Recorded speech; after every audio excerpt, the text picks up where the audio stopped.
Pourquoi tu les gars dans l'église comme ça la témoignage? Tu les gars dans l'église comme ça la témoignage sur l'église comme ça bat parce que caméra batché. Obinza ba pambola kingai nazalaki na bondelaki na sengaki nzamba pesinga $10,000 nzamba pambola nga pesinga mobali nzamba pesinga libala ezali témoignage monde entier sur Congo. Alors pourquoi témoignage ceux qui est salami? Alors pourquoi pas 7e bagarre et salami et comment empêcher bagarre 7e bagarre azana problème na artiste de mon côté talaka 7e bagarre masa et puis la moto Chiche Sambo donc en tant que boxeur et puis la judoka 7e donc azana rakina ba fille ya théâtre tous bien tous vivre bien tous continuer toujours aux ana bande kona biso batika la kolukela 7e bagarre problème pe rankine na bande kona ye wana basa bande kona ngai.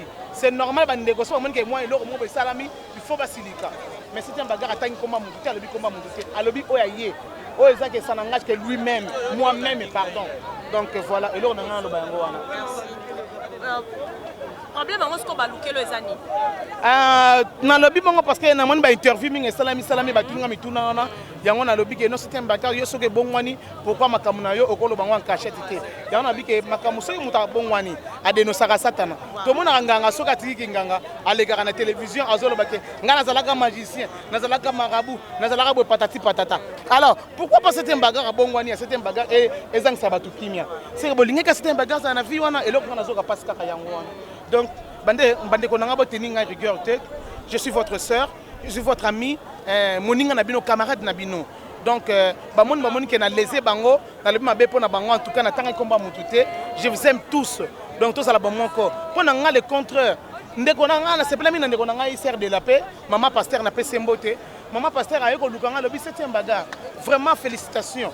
Osez en tant qu'un star. Au télémé au lobby na population lobby que non au tiki vibo tout le monde a rangoté au monde a kaka papa na nani comme nani papa na quel papa na suki cardéché suki nani au monde a à lobby na population la comme na PD ah comme on a commencé à ngabo mais sur nous les Africains na lobby na témoigner ma be on ngana salaki bo se pele ngana bon wana te bo linga ngana sa na fi wana et le ko sala nga passe yango wana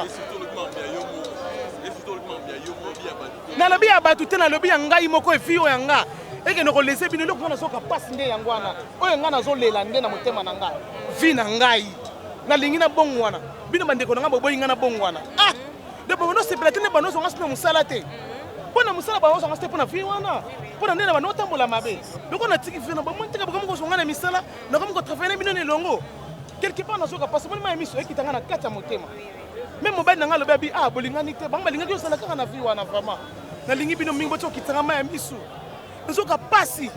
Boye bité na sana banage, na za parents. Ce que na tiki masumu na tiki na bile pourquoi na tiki li yango. Na sengi bino bolimbisi na kitama ya misu na ngate. Na leli pona ki passe. Bolimbisa nga vraiment. Ce que na lobi mabe pona bino na mabe pona mutu te na tangi komba mutu te. Na lobi oya ngai. Merci. Merci maman, merci. S'il vous plaît maman. Motuna suka maman la ngai.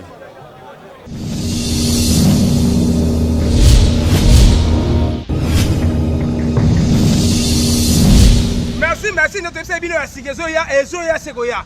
Boss abonné na Pedro Production Grace TV. On commence ba théâtre, ba humour, ba émission, bilo kandenge ndenge. Eh, maman, papa comment?